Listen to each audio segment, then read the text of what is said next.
الله الله يا ربي يا الله الله يا ربي يا الله لا إله إلا الله لا إله إلا الله لا إله إلا الله محمد رسول الله.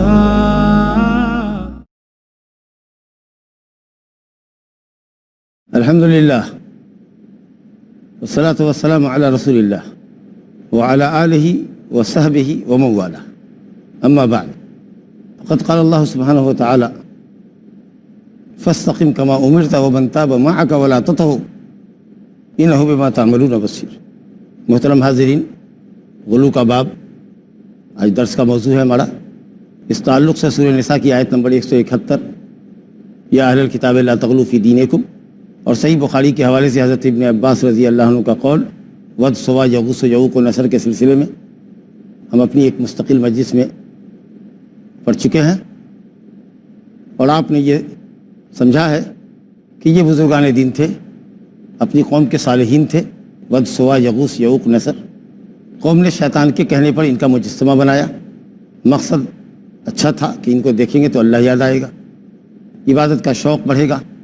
لیکن جب جہالت عام ہوئی، علم شریعت رخصت ہوا، تو شیطان نے نئی نسل کو بہکا دیا کہ تمہارے اگلے ان کے واسطے سے اللہ سے سوال کرتے تھے، اور اس طریقے سے شرک اور صلح پرستی شروع ہوئی. علامہ ابن القیم رحمۃ اللہ علیہ نے ایک سے زیادہ سلف علماء سے نقل کیا ہے، جس میں ابو جعفر باقر جو اہل بیت کے بڑے عالم ہیں، ان سے اور ان کے علاوہ علماء سے نقل کیا ہے کہ جب یہ ود سوا یغوث و یعوق و نصر کا انتقال ہو گیا، لما ماتوا عکفوا علی قبورہم ثم صوروا تماثیلہم ثم طال علیہم الامد فعبدوا. پہلے قوم نے ان کے قبروں کی مجاوری کی. شیطان نے کہا ان کی قبروں پر جم کے بیٹھو اور یہاں اللہ کی عبادت کرو. ان کو دیکھو گے، ان کی قبر سامنے ہوگی، عبادت کا شوق بڑھے گا. عبادت اللہ ہی کی کرنی ہے، لیکن قبر پر جم کے بیٹھو، مجاوری کرو، اعتکاف کرو یہاں. پھر وہاں جب بھیڑ لگنے لگی تو کہا ان کی تصویریں تراش لو، جیسا کہ حضرت عبداللہ بن عباس نے فرمایا کہ ان کی مجلسوں میں نصب کر دو. پھر وہاں بھی بھیڑ لگنے لگی تو شیطان نے کہا ان مورتیوں کو اپنے گھر میں لے جاؤ، کونے میں رکھ دو گے تاکہ وہاں بھی اگر برائی کا خیال ہوگا، اب بزرگوں پر نظر پڑے گی تو برائی سے باز آ جاؤ. شیطان کا جال کتنا حسین ہوتا ہے، بزرگوں کی عقیدت کا کتنا غلط فائدہ شیطان نے اٹھایا ہے، آپ اس کو اندازہ کیجیے. کتنا چالاک دشمن ہے. کہا سلف علماء نے کہ پہلے قبر کی مجاوری کی، پھر ان کے مجسمے بنائے، ان کی شکلوں پر ان کے مجسمے تراشے، اور پھر جب ایک زمانہ گزرا تو ایک طویل وقفے کے بعد، جیسا کہ آپ نے سنا، علم شریعت اٹھ جانے کے بعد، علماء کے ختم ہو جانے کے بعد، جب جہلا کی کثرت ہوئی تو اس کا فائدہ اٹھا کر شیطان لعین نے ان کو صلح پرستی میں مبتلا کیا. اس طریقے سے دو فطروں میں پڑ گئے. پہلے قبر کا فطرہ شروع ہوا، قبر کی مجاوری شروع ہوئی، اس کے بعد مورت بنی، پھر اس کے بعد وہ مورت اور وہ قبر بعد میں پوجی جانے لگی. یہ ہے اس کی تفصیل. اور میں نے آپ سے عرض کیا کہ اس امت کے اندر بھی جو سخت ممانعت کے بعد قرآنی آیات اور صحیح احادیث اور نبی صلی اللہ علیہ وسلم کی تلقین اور تحذیر اور تغلیظ کے باوجود بھی اس امت کا ایک بڑا طبقہ صلح پرستی کے اندر مبتلا ہے. اس کی وجہ بھی وہی غلو ہے کہ وہاں دعائیں قبول ہوتی ہے، پھر ان کے واسطے سے سوال کیا جانے لگا، پھر ان کی قسمیں اللہ کو دی جانے لگی، اور پھر شرک اپنی انتہا کو پہنچا. اس سلسلے میں یا اس حدیث کو پڑھیے جو صاحب کتاب نے ذکر کی ہے، اس میں مزید باتیں آئیں گی. صحیح بخاری کی حدیث ہے، حضرت عمر بن خطاب رضی اللہ عنہ سے روایت ہے کہ نبی کریم صلی اللہ علیہ وسلم نے فرمایا لا تطرونی کما اطرت النصارى ابن مریم انما انا عبد فقولوا عبد اللہ ورسولہ. نبی صلی اللہ علیہ وسلم نے فرمایا لا تطرونی، مجھے حد سے آگے مت بڑھاؤ، میری مدح میں، میری تعریف میں غلو مت کرو. اترا کہتے ہیں مبالغہ کرنا، تعریف میں مبالغہ کرنا، یہاں تک کہ جھوٹ اور باطل کا سہارا لینا. تو میری تعریف میں جھوٹ اور باطل مت استعمال کرو. میری تعریف ویسے ہی کرو، یعنی میری تعریف ویسے ہی کرو جیسی تعریف اللہ نے کی ہے، یا جن الفاظ کے ذریعے، جن کلمات کے ذریعے میں نے اپنا تعارف آپ کرایا ہے۔ ظاہر ہے اگر اس سے آگے بڑھ کے تعریف کرو گے تو جھوٹ بولنے والے ہوگے، اور یہ اترا ہوگا، مبالغہ ہوگا۔ آپ نے منع فرمایا امت کو کہ میری تعریف میں، میری توصیف میں مبالغہ مت کرو، جیسا کہ عیسائیوں نے، نصارہ نے عیسیٰ بن مریم کی تعریف میں غلو کیا اور رب اور الہ بنا دیا۔ خبردار میری تعریف میں غلو مت کرو۔ لوگ کہتے ہیں چلو انہوں نے رب بنا لیا، ہم نبی صلی اللہ علیہ وسلم کو رب نہیں بناتے، عیسائیوں سے مشابہت نہیں ہوئی ہماری۔ باقی رب نہ بنانے کے بعد جو تعریف چاہیں، جتنی تعریف چاہیں ہم کر سکتے۔ آپ نے یہ نہ کہا ہے کہ ویسا غلو نہ کرو جیسا غلو نصارہ نے عیسیٰ بن مریم کے اندر کیا۔ عیسیٰ بن مریم کو انہوں نے معبود بنایا، ہم معبود نہیں بناتے، باقی تعریف تو کر سکتے نا۔ دیکھو کیسا جھانسا دے رہے، ارے اب تو معبود بھی بنا دیا۔ حاجت روا مشکل کشا سمجھ رہے ہیں، گناہوں کی مغفرت کی درخواست کر رہے ہیں، تکلیفوں کے دور کرنے کی درخواست کر رہے ہیں، تو اور معبود کون ہوتا ہے؟ اور پھر وہ شعر بھی آپ نے سنا ہوگا، وہی جو مستوی عرش تھا خدا ہو کر، اتر پڑا ہے مدینے میں مصطفیٰ ہو کر، یا بن کر، نعوذ باللہ من۔ کیا چھوڑا؟ لیکن یہ جو توجیہ ہے کہ ہم معبود نہ بنائیں، باقی آپ کی تعریف کریں، ہم کو حق ہے۔ نبی صلی اللہ علیہ وسلم نے فرمایا نہیں، یہ مطلب نہیں ہے، غلط ہے، آپ سمجھ رہے ہیں۔ نبی صلی اللہ علیہ وسلم نے فرمایا انما انا عبد، میں صرف اللہ کا اوبیڈینٹ ہوں، بندہ ہوں، یعنی بندگی کا بادشاہ اللہ، ماشاء اللہ تبارک اللہ۔ آپ نے اللہ کی غلامی کا، بندگی کا وہ حق ادا کیا کہ آپ سے پہلے کسی نے وہ حق ادا نہیں کیا تھا۔ عبدیت، غلامی اللہ سبحانہ تعالیٰ کی، یہ بہت بڑا وصف ہے، آپ کو بہت بڑا وصف ہے نبی صاحب کا۔ فقولوا عبد اللہ ورسولہ، مجھ کو کہو اللہ کا بندہ اور اس کا رسول۔ یہ تو آپ نے فرمایا کہ غلو مت کرو، مجھے اللہ کا بندہ اور رسول کہو۔ لیکن عباد القبور اور اہل بدعت نے مخالفت کی، اور ان کا شیوہ ہی ہے شریعت کی مخالفت کرنا۔ انہوں نے کہا کہ نہیں، اگر ہم آپ کو اللہ کا بندہ اور رسول ہی مانیں تو پھر آپ سے دعا کیسے کر سکیں گے، آپ کو پکار کیسے سکیں گے، آپ سے فریاد کیسے کر سکیں گے، آپ کے حجرہ شریفہ کا طواف کیسے کریں گے، آپ کو مشکل کشا اور حاجت روا کیسے مانیں گے؟ اگر آپ کو عبد مانیں اور رسول مانیں کہ صرف آپ اللہ رب العالمین کے بتانے کے مطابق بتاتے ہیں، انہی باتوں کی خبر دیتے ہیں جن باتوں کی خبر اللہ آپ کو دیتا ہے، اگر ہم یہ مان کے چلیں تو آپ کو عالم الغیب کیسے مانیں گے؟ کہا نہیں، اس میں تو نبی صلی اللہ علیہ وسلم کے مقام اور مرتبے کا لحاظ نہیں کیا گیا، اس میں تو آپ کی حق تلفی ہو رہی ہے۔ لہذا انہوں نے صرف عبدیت اور رسالت پر اکتفا نہیں کیا، جو کچھ بھی وہ کر سکتے تھے غلو کے نام پر، تعریف اور مدح کے نام پر، اللہ اور بندے کا فرق، اللہ اور نبی کے فرق کو مٹا کر کے ساری حدوں کو پار کر دیا، اور اس قدر غلو آمیز اشعار کہے اور نثر و نظم میں آپ کی تعریف کی کہ الامان والحفیظ، جو آپ کو معلوم یقیناً شیطان نے یہاں بھی داؤ کھیلا۔ محمد صلی اللہ علیہ وسلم سے محبت ہمارے ایمان کا جز ہے، ہم مومن ہو ہی نہیں سکتے جب تک آپ سے محبت نہ کریں، آپ کی تعظیم نہ کریں، ہم مومن ہو ہی نہیں سکتے۔ لیکن اس محبت اور اس تعظیم کو یا شرک کو محبت اور تعظیم کی شکل میں شیطان نے پیش کیا، آپ کی شخصیت کے اندر غلو کروایا، اللہ اور بندے کا فرق مٹا دیا۔ بہت سے اشعار ہیں شرکیہ، کہنے والے نے کہا، ایک عربی شاعر بصیری کہتا ہے، بہت بڑا بدعتی تھا، فَإِنَّ مِن جُودِكَ الدُّنْيَا وَضَرَّتَهَا وَمِنْ عُلُومِكَ عِلْمُ اللَّوْحِ وَالْقَلَمِ۔ دنیا اور آخرت آپ کی سخاوت کا نتیجہ ہے، اگر آپ نے سخاوت نہ کی ہوتی تو دنیا کا وجود نہ ہوتا، آخرت کا وجود نہ ہوتا۔ گویا آپ نے دنیا اور آخرت کو وجود بخشا ہے، اور لوح و قلم میں جو علم ہے وہ آپ کا علم ہے، لوح محفوظ میں جو علم ہے وہ آپ کا علم ہے، تمام باتوں کو آپ جانتے ہیں، اگلی پچھلی تمام باتوں کو آپ جانتے ہیں۔ والعیاذ باللہ، اس کے علاوہ بھی جو اشعار اس نے کہے انتہائی شرکی اشعار، اور اردو زبان کے اندر بھی آپ اشعار سنتے ہیں، پڑھتے ہیں، کس قدر غلو آمیز شعر ہوتے ہیں۔ الامان والحفیظ، نبی صلی اللہ علیہ وسلم کی تعظیم فرض ہے، نبی صلی اللہ علیہ وسلم سے محبت فرض ہے، لیکن غلو اور تقصیر سے بچتے ہوئے، افراط اور تفریط سے بچتے ہوئے تعظیم ادا ہوگی دل سے، زبان سے اور اعضاء اور جوارح سے۔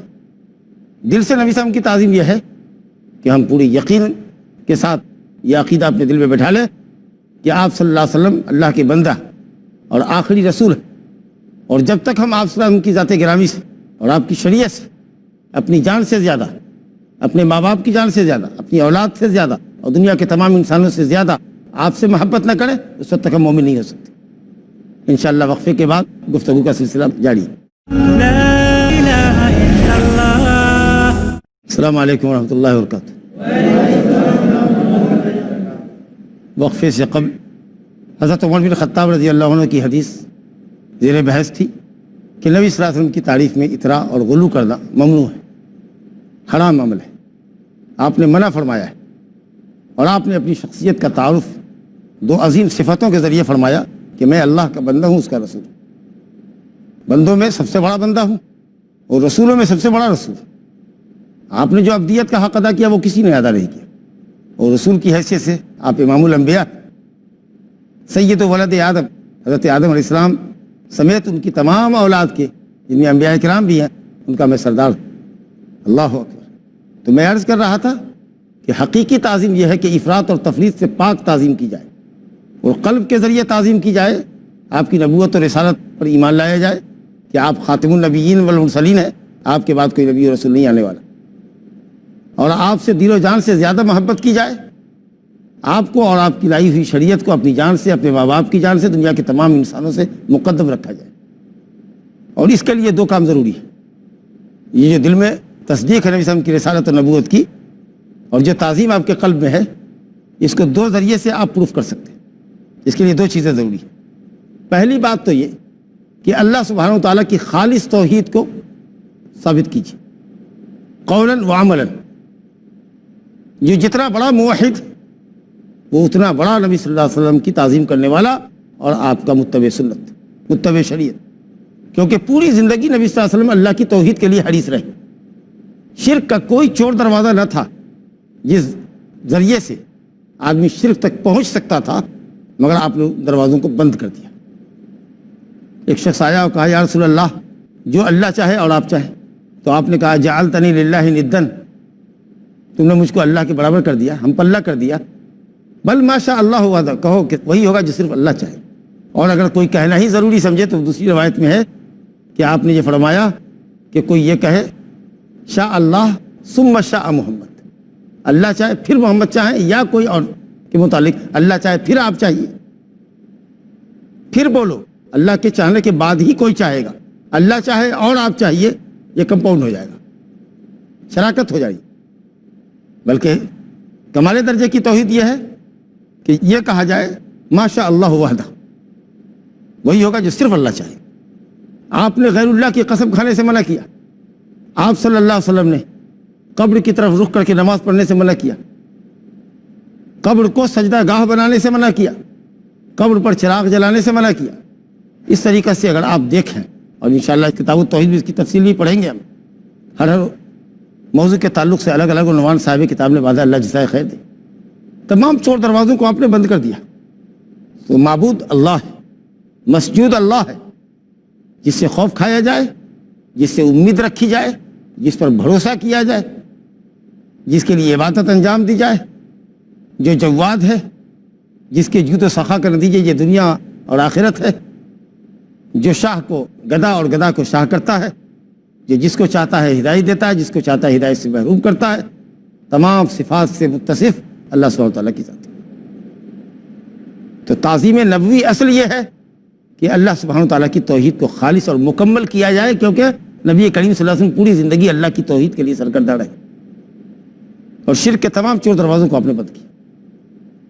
اور اسی کے ساتھ یہ بنیادی بات ہے کہ نبی صلی اللہ علیہ وسلم کی پیروی خالص کی جائے، جو شریعت آپ نے پیش کی ہے، جو سنت آپ نے پیش کی، آپ کی سنت، آپ کی شریعت کے مطابق اللہ سبحانہ وتعالیٰ کی بندگی کی جائے، آپ کو حاکم بنا جائے، جج بنا جائے، کسی بھی مسئلے میں، دین کے، دنیا کے، بڑے مسئلے میں، چھوٹے مسئلے میں، اصول دین کا مسئلہ ہو کہ فروع دین کا مسئلہ ہو، سنت اور شریعت کو جج بنا جائے، اس سے فیصلے لیے جائے۔ یہ ہے اصل تکریم اور یہ ہے اصل تعظیم، اللہ سبحانہ وتعالیٰ کی خالص بندگی اور نبی کریم صلی اللہ علیہ وسلم کی خالص پیروی، یہ اصل تعظیم ہے۔ اس سے تو لوگوں کے دل خالی، لیکن جھوٹی تعظیم اور جھوٹی محبت کا ڈھنڈورا پیٹا جا رہا ہے۔ تو تعظیم کا محل، تعظیم کی جگہ قلب ہے، جس کے تعلق سے یہ باتیں آئی۔ زبان سے نبی صلی اللہ علیہ وسلم کی تعظیم کیجئے، تکریم کیجئے، آپ کا نام نہایت ادب کے ساتھ لیجیے، لیکن غلو سے بچتے ہوئے اور تنقید سے بچتے ہوئے۔ رسول اللہ صلی اللہ علیہ وسلم نے فرمایا، اللہ کے بندے اور برگزیدہ رسول نے فرمایا، خاتم النبیین صلی اللہ علیہ وسلم نے فرمایا، جو مناسب القاب و آداب ہیں، جن لقبوں سے، جن لفظوں سے اللہ نے آپ کو یاد کیا ہے اور خود آپ نے جن لفظوں کے ذریعے اپنا تعارف کیا ہے، ان لفظوں کے ذریعے آپ کی تعریف کی جائے اور آپ کے مقام سے فروتر کوئی گفتگو نہ کی جائے۔ جب نام لیا جائے تو صلی اللہ علیہ وسلم کے ساتھ نام لیا جائے، ادب و احترام سے نام لیا جائے۔ ایسا نہیں کہ بے لگام ہو گئے، زبان بے لگام ہے، قلم بے لگام ہے، جو چاہیں لکھ دیں، ربوبیت اور الوہیت کی خصوصیت سے متصف کر دیں اور سمجھے کہ ہم نے نبی صلی اللہ علیہ وسلم کا احترام کیا۔ احترام نہیں کیا، تنقیص کی۔ آپ نے کہا قسم اللہ کی، ما احب ان ترفعونی فوق منزلتی التي انزلنی اللہ عز وجل، قسم اللہ کی میں اس بات کو کبھی نہیں پسند کرتا کہ مجھے میرے مقام سے اونچا کیا جائے، اس مقام سے جس مقام پر اللہ نے مجھ کو رکھا ہے۔ ایک شخص آیا، مسند احمد کی روایت ہے، مسلم کی شرط پر، یا رسول اللہ، یا سیدنا وابن سیدنا، یا خیرنا وابن خیرنا، کیا مبالغہ، اے سید ہمارے، اے سید کے بیٹے، اے ہمارے بھلے، سب سے بھلے کے بیٹے، سب سے بھلے، سب سے بھلے کے بیٹے۔ کوئی ایسی بات تو نہیں تھی، آپ سید ہیں، آپ دنیا کے سب سے بڑے انسان ہیں، سب سے برگزیدہ رسول ہیں، لیکن آپ نے کہا لا یستہوینکم الشیطان، شیطان تم پر غالب نہ آئے، شیطان تم کو بہکائے نہیں، دائرے میں رہو۔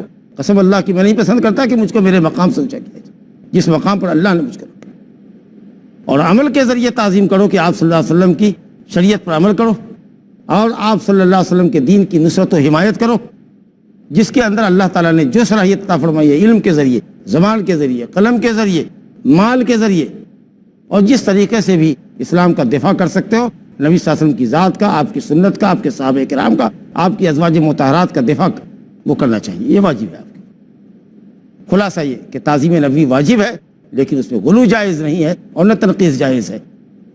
تمام باتوں کا خلاصہ یہی ہے کہ آپ صلی اللہ علیہ وسلم پر ایمان رکھا جائے، آپ کی لائی ہوئی شریعت پر ایمان رکھا جائے، آپ کے اوامر کی پیروی کی جائے، جن کاموں سے رسول اللہ نے روکا ہے امت کو، ہم ان کاموں سے رکیں، اور آپ صلی اللہ علیہ وسلم کی بات پر، آپ کی حدیث پر کسی کی بات کو، کسی کے قول کو، کسی کے فتوے کو ترجیح نہ دیں، اور اللہ سبحانہ وتعالیٰ کی بندگی اسی طریقے پر کریں جو طریقہ محمد صلی اللہ علیہ وسلم سے ثابت ہے، کیونکہ اگر اس طریقے سے ہٹ کے اللہ کی بندگی کریں گے تو بدعت ہوگی، اور بدعت عمل مردود ہے، بدعتی مردود ہے، اس کا عمل مردود ہے۔ تو نبی گرامی صلی اللہ علیہ وسلم فرما رہے ہیں لا تطرونی کما اطرت النصارى ابن مریم انما انا عبد فقولوا عبد اللہ ورسولہ، لہذا غلو سے بچو، کیونکہ غلو ہی انسان کو شرک تک پہنچاتا ہے۔ معلوم یہ ہوا کہ غلو شرک کا سبب ہے، قبروں کی مجاوری اور مجسمے اور مورتیاں بنانا ضلالت اور گمراہی کا، شرک و بت پرستی کا سبب ہے۔ علماء کی موت، علماء حق کی موت امت کا عظیم خسارہ ہے۔ کسی بھی معاملے میں عقیدہ ہو کہ عمل، ہم کو اور آپ کو اپنے کو اسی دائرے میں رکھنا چاہیے جس دائرے میں اللہ نے ہم کو رکھا ہے، کیونکہ اس کی شریعت کامل اور مکمل۔ گفتگو کو انشاءاللہ آگے بڑھانے سے پہلے جو وقت بچا ہے 3-4 منٹ کا، اگر آپ حضرات کے پاس کوئی سوال ہو تو انشاءاللہ تعالی ہم 1-2 سوال لے سکتے ہیں آپ کو۔ السلام علیکم۔ وعلیکم السلام ورحمۃ اللہ۔ آج کل بہت سارے لوگ نبی صلی اللہ علیہ وسلم کی میلاد مناتے ہیں، نبی صلی اللہ علیہ وسلم کا میلاد مناتے ہیں اور چراغاں کرتے ہیں، تو کیا یہ نبی صلی اللہ علیہ وسلم کے شان میں احترام کرنا ہوا ہے، ان کے شان میں غلو کرنا ہوا؟ دین اللہ تعالیٰ نے مکمل فرما دیا ہے، نبی صلی اللہ علیہ وسلم کی سنت شریعت کے ذریعے اور پھر خلفائے راشدین کی سنت کے ذریعے۔ نبی کریم صلی اللہ علیہ وسلم نے کہیں بھی کسی بھی سال نبوت کے 23 سالہ دور میں آپ نے اپنا یوم ولادت نہیں منایا، خلفائے راشدین نے نہیں منایا، تابعین نے نہیں منایا، اتباع تابعین نے نہیں منایا، ائمہ اربعہ نے نہیں منایا۔ منایا روافض نے، فاطمیہ فرقہ تھا جو شیعوں کا فرقہ ہے، انہوں نے 4 صدی ہجری میں مصر میں ان کی حکومت تھی، فاطمی حکومت۔ فاطمہ رضی اللہ عنہ کی طرف نسبت، جھوٹی نسبت کرتے تھے اصلاً یہودی نسل تھے، انہوں نے وہ بدعت ایجاد کی۔ حسنین رضی اللہ عنہما کی، حضرت علی اور فاطمہ زہرا کی رضی اللہ عنہما، نبی صلی اللہ علیہ وسلم کی ولادت کا دن، اور جو خلیفہ ان کا ہوتا تھا، خلیفہ وقت، اس کا گویا 6 جشن سالانہ۔ تو ظاہر ہے کہ جو نبی صلی اللہ علیہ وسلم کے زمانے میں دین نہ تھا، خلفائے راشدین کے زمانے میں دین نہ تھا، وہ بعد میں دین کیسے بن جائے گا؟ امام مالک رحمۃ اللہ علیہ نے فرمایا فما لم یکن یوم دین دینا لا یکن الیوم دینا، جو زمانے میں دین نہیں تھا وہ آج دین نہیں ہو سکتا. اسے یہ عمل غیر شرعی عمل ہے، خلاف سنت عمل ہے، بدعت ہے. جی السلام علیکم شیخ. وعلیکم السلام. جیسے کہ ہم بولتے ہیں عید میلاد بدعت ہے، تو ہمارے جو دیگر بھائی ہیں اس سلسلے میں وہ یہ بھی کہتے ہیں کہ جس طرح عید میلاد النبی بدعت ہے اسی طرح تراویح جماعت سے پڑھنا بھی بدعت ہے. اور فجر کی نماز کے وقت تو حضرت بلال نے کبھی یہ نہیں، مطلب حدیث میں کہیں ریکارڈڈ نہیں ہے کہ انہوں نے کہا کہ الصلاۃ خیر من النوم، یہ بھی حضرت عمر نے ایجاد کیا. تو اور ایک جگہ یہ بھی کہا کہ واللہ یہ تو خیر بدعت ہے. تو اس سے یہ مراد میں سمجھ گیا. جی پہلی بات یہ ہے کہ تراویح عین سنت ہے، کیونکہ نبی صلی اللہ علیہ وسلم کا فرمان ہے من صام رمضان ایمانا و احتسابا غفر له ما تقدم من ذنب. رمضان کی رات میں جس نے قیام کیا اللہ پر ایمان رکھتے ہوئے ثواب کی غرض سے، اللہ تعالیٰ اس کے گناہ معاف کرتا ہے. نبی صلی اللہ علیہ وسلم سے عملی طور پر جماعت کے ساتھ 3 رات تراویح بھی با جماعت ثابت ہے. جب ازدحام ہوا لوگوں کا تو آپ کو اندیشہ ہوا کہ امت کے اس شوق و رغبت کو دیکھ کر کہیں اللہ رب العالمین تراویح کو با جماعت مسجد میں ادا کرنا فرض نہ کر دے اور امت اس کی طاقت نہ رکھے. لہٰذا آپ نے ازراہ شفقت امت کو کہا کہ اپنے اپنے گھر میں جا کر تنہا نماز پڑھو. تو جماعت بھی نبی صلی اللہ علیہ وسلم سے ثابت ہے. حضرت عمر فاروق رضی اللہ عنہ نے دیکھا کہ لوگ مختلف ٹولیوں میں نماز پڑھ رہے ہیں اور اب کوئی چیز نبی صلی اللہ علیہ وسلم کے انتقال کے بعد فرض ہونے والی نہیں ہے، تو کیا نہ ہم ان لوگوں کو با جماعت کسی ایک امام کے پیچھے نماز پڑھوا دیں، اس سے اچھا رہے گا. تو اصلاً یہ چیز سنت ہے اور بدعت سے اس کا کوئی لینا دینا نہیں، کیونکہ دین میں وہ کام جس کی کوئی سند نہ ہو، جس کی کوئی دلیل نہ ہو، اس کو ثواب کا کام سمجھ کے کرنا بدعت ہے. دلیل قولی بھی ہے فعلی بھی. پھر اگر آپ یہ کہے گا نبی صاحب نے 3 دن پڑھا تو حضرت عمر فاروق نے 30 دن اور 29 دن کیوں پڑھوائے؟ اگر آپ یہ کہتے ہیں تو حضرت عمر ہیں کون؟ خلیفہ راشد ہے. آپ نے یہ بھی پڑھوایا علیکم بسنتی و سنت الخلفاء راشدین. تو خلفاء راشدین کی سنت کو نبی صلی اللہ علیہ وسلم نے سنت کہا ہے، بدعت کدھر ہے؟ اب آپ نے یہ بات کہی کہ آپ نے اس کو کہا یہ اچھی بدعت ہے، حضرت عمر فاروق نے کہا. ہو سکتا ہے کسی نے کہا کہ حضور یا امیر المومنین یہ کیا آپ نے بدعت کر دی؟ تو کہا تم بدعت سمجھتے ہو، چلو بدعت ہے تو اچھی بدعت ہے، حالانکہ وہ جان رہے تھے کہ یہ بدعت نہیں ہے. تم اپنی سمجھ کے مطابق اگر نہیں سمجھتے ہو تو ہو سکتا ہے کہ یہ ایک طریقے سے رد ہو. اگر اچھی بدعت ہے تو بدعت یہاں لغوی معنی میں کہ ایک کام چل رہا تھا، رک گیا تھا، ہم نے اس کو پھر سے جاری کر دیا. شرعی بدعت ایسا کام ایٹ فرسٹ کرنا جو نبی صلی اللہ علیہ وسلم نے خلفائے راشدین نے نہ کیا ہو اور اس کی شریعت میں کوئی دلیل نہ ہو، وہ شرعی بدعت ہے، وہ مذموم ہے. بدعت کا یہاں پر لغوی معنی ہے کوئی کام نیا کرنا، نئے سرے سے کرنا. تو نیا کیا، نئے سرے سے کیا، اس لیے یہ لغوی اعتبار سے عربی زبان میں جو لغت ہے تو بدعت کا جو معنی لغت میں ہے وہ معنی یہاں ہے، شرعی معنی نہیں ہے. تو اس طریقے سے کسی بھی اینگل سے یہ شرعی بدعت مذموم بدعت کے اندر تراویح نہیں آتی ہے با جماعت. واللہ تعالی عالم. صلی اللہ علیہ نبی محمد وعلی آلہ وصحبہ وسلم.